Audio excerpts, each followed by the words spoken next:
Aspectos esenciales de la educación es la reflexión que este servidor suyo, Raúl Valdemar Benítez, trae para usted en el programa Mi Decisión Hoy. Ya hemos comentado que la educación se espera que sea el desarrollo armonioso de todas las facultades físicas, mentales y espirituales del ser humano. Hay 5 aspectos esenciales en la educación. Uno de ellos es el contenido del cual se extraerá los recursos para formar al individuo. El segundo, los facilitadores del aprendizaje. Aquellos elementos o circunstancias que favorecerán que se usen los recursos que están al alcance para que se forme la persona como es el ideal. También, otro aspecto esencial de la educación es la instrucción o las estrategias para poder inculcar, impactar con este contenido a la persona que se está formando, que sería el aprendiz. Y aquí viene el cuarto elemento, el aprendizaje, o cambio evidenciado en la formación o desarrollo de la persona. Y por último, la prueba o aplicación de la enseñanza o la aplicación del contenido, y esto se podrá notar justamente en la práctica de la vida. Estos 5 elementos esenciales en la educación son los que tiene uno que buscar, se den cuando se está formando la persona. Cuando hablamos del contenido, nos referimos, pues no sencillamente a lo que está en un libro, pero nos referimos al contexto del individuo, el individuo mismo y su contexto de vida. Puede ser un contexto inmediato o un contexto amplio. Esto es el contenido para la educación de una persona. Muy bien. En ese contenido hemos de entender que existe la percepción de la persona. Recordemos nosotros que el individuo no es sencillamente un cuerpo en blanco en el que hay que colocar las cosas que los demás quieren. Algunos pensaron que definitivamente solamente hay que poner cosas en blanco para el individuo y se va a ir formando. Algunos creyeron de que es tan malo y que lo que hay que hacer con la persona es corregirlo para que salga, para que se vuelva bueno. Otros, que el ser humano ha nacido muy bueno y que lo que hay que hacer es que aflore, que surja a la superficie. Surjan las virtudes que en sí la persona tiene sustancialmente. Pero recordemos nosotros que el ser humano es alguien con diferentes capacidades y facultades físicas, mentales, sociales, espirituales.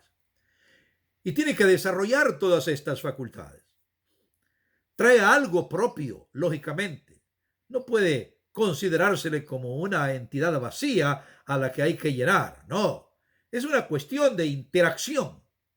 La educación consistiría justamente en esa interacción entre el individuo y su medio inmediato y su medio amplio, el medio vasto que tiene. El contexto inmediato sería, por ejemplo, podríamos poner el individuo mismo, su entorno familiar, su entorno físico, el lugar donde vive y las circunstancias que se le van dando en la vida. El entorno o contexto amplio puede considerarse la sociedad en general y, por qué no decirlo, también a su creador, ya que la dimensión espiritual es parte también del individuo. No podemos nosotros dejarla a un lado en la educación, lo que quiere decir que así como se interesa la persona en un desarrollo intelectual, en un desarrollo físico, también debe interesarse en un desarrollo espiritual. A través de esa trascendencia o alcance de su creador o dejarse apresar por su creador.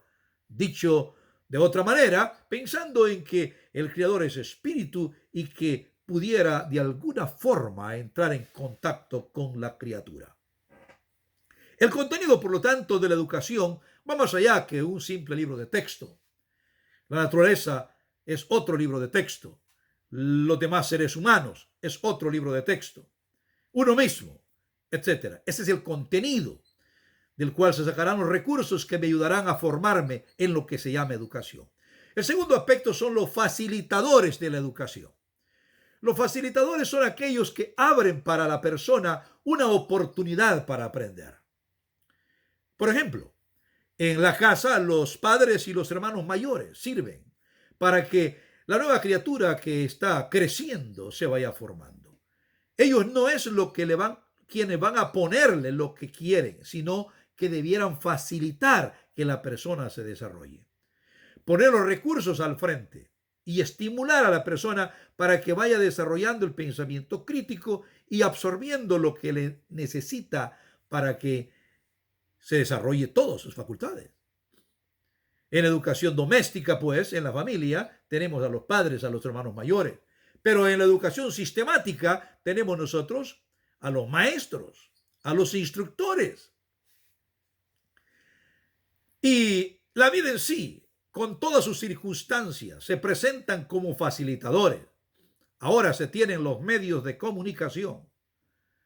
Y uno debe tener cuidado, porque algunos de estos medios sencillamente no pretenden facilitar una formación, sino que informan, meten nada más contenido en la cabeza de la persona y ese es el interés. ¿Qué importa en verdad cómo la persona responda? Es por eso que los medios algunas veces están llenos de violencia y de otro tipo de cosas que no son útiles en la vida. Solamente sirven para la satisfacción o el entretenimiento. Y uno tiene que balancear todo esto en la formación o en la educación. El tercer elemento es la instrucción. La instrucción está compuesta por las estrategias, la logística, los métodos que se usan para poder ayudar a la persona para que se forme. Y hay métodos variados. Un método común y tradicional es el bancario, a través del cual todos quieren venir y meter en la cabeza de un niño o de una persona en desarrollo o adulto cualquier cosa que se les viene en mente porque creen que eso es lo mejor. Pero el instructor solo quiere meter, no permite interacción.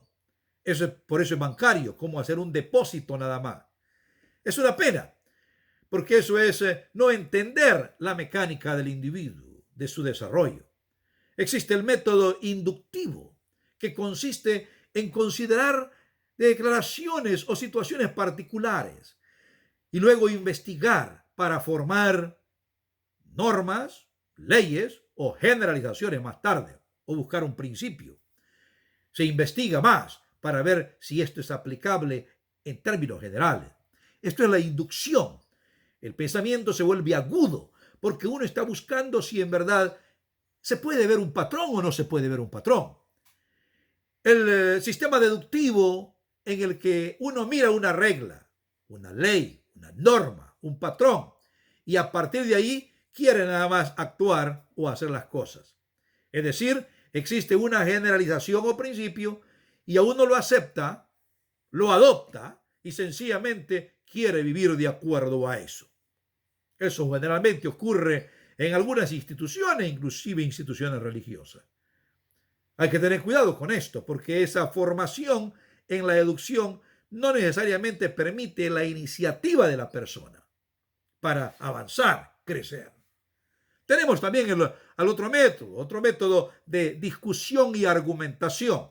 Esto facilita que uno conozca las opiniones de otros y también desarrolle tolerancia para las opiniones de otros y acepte uno con flexibilidad revisión sobre los puntos de vista que uno mismo tiene, sobre los pensamientos propios. El otro método de instrucción es el cooperativo o trabajo de grupo, en el que se estimula la cooperación, la unidad de varios elementos para encontrar una solución y no necesariamente la competición. Y es Estas cosas nos pueden servir como ideas claras para la formación del ser humano. Y nos movemos en todo este tipo de estrategias o instrucciones. El cuarto elemento que tenemos es el aprendizaje. El individuo está cambiando. Eso es el aprendizaje. Todo aprendizaje muestra cambio. Algunos creen que la persona se estanca o progresa, pero no es así.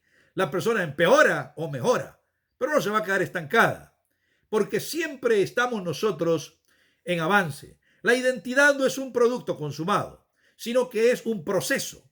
Y en este proceso nosotros vamos hacia lo que es muerte o vamos progresando en el arte de la vida, en el arte de vivir. Nosotros degeneramos o nosotros nos formamos para mejorar. Depende qué es lo que querramos. La educación busca que nos formemos para el bien, pero se da aprendizaje de las cosas incorrectas. Y es aprendizaje, nada más que no es útil para la formación de la persona en las cosas ideales, en el desarrollo de sus virtudes. Puede desarrollar una capacidad, pero debe ser armonía. Si alguien es astuto para el mal, entonces no desarrolla la dimensión espiritual. Si alguien quiere competir y solo él quiere hacerlo bien, posiblemente sea un desarrollo físico e intelectual, pero no un desarrollo social, que se lleve muy bien con los demás o que sepa vivir con los demás. Por lo tanto, el aprendizaje tiene que ver con el desarrollo armonioso de todo esto y que la persona evidencia justamente esa formación y esa formación hacia lo que es correcto, lo que es bueno. Y por último existe la prueba, el examen, que es la aplicación de lo que hemos aprendido y lo aplicamos en la vida práctica. Si en la escuela o en la casa nos hacen un examen para ver cuánto recordamos, la vida nos hace el examen para ver cómo nosotros podemos aplicar lo que en verdad hemos aprendido. El verdadero examen no está en una hoja en la que viene un instrumento de selección múltiple y yo voy a elegir A, B, C o D, sino que la verdadera prueba es la vida misma. Cuando yo he de aplicar lo que he aprendido en la familia, en la escuela, en la iglesia, en la sociedad misma, cuando me vuelvo un contribuyente o sencillamente un consumidor, cuando me vuelvo un ayudador o alguien que sustrae la energía de otros nada más y estorba, cuando me vuelvo responsable o definitivamente soy negligente, cuando soy un trabajador o soy un perezoso. Bien, ahí la educación. Estos 5 aspectos son esenciales en la educación. El contenido, que en el programa sistemático de educación se le llama el currículum, el programa de estudio. Ese contenido que tiene que ver con el individuo mismo y su contexto inmediato o amplio, para que se desarrollen todas las facultades del individuo, las facultades físicas, las mentales, las sociales y las espirituales. Y se espera que ese sea un desarrollo armonioso. Tenemos también los facilitadores del aprendizaje. Pueden ser individuos, otros individuos o las circunstancias mismas que nos abren la oportunidad para que se dé el desarrollo o la formación, el desarrollo de nuestras facultades o la formación de nuestro ser. Recordemos nosotros que hemos dicho que la identidad nuestra no es un producto consumado, sino que es un proceso. Tenemos la instrucción, las estrategias adecuadas, ya las mencionamos, y luego tenemos el aprendizaje, o sea, el cambio evidenciado en nuestras vidas, y por último, la aplicación de lo que hemos aprendido, que es la prueba. Dios te bendiga, que estas reflexiones puedan ayudarnos para que podamos nosotros caminar cada día pensando en cómo utilizar cada recurso para formarnos mejor, desarrollando nuestras facultades físicas, mentales, sociales y espirituales. Hasta luego.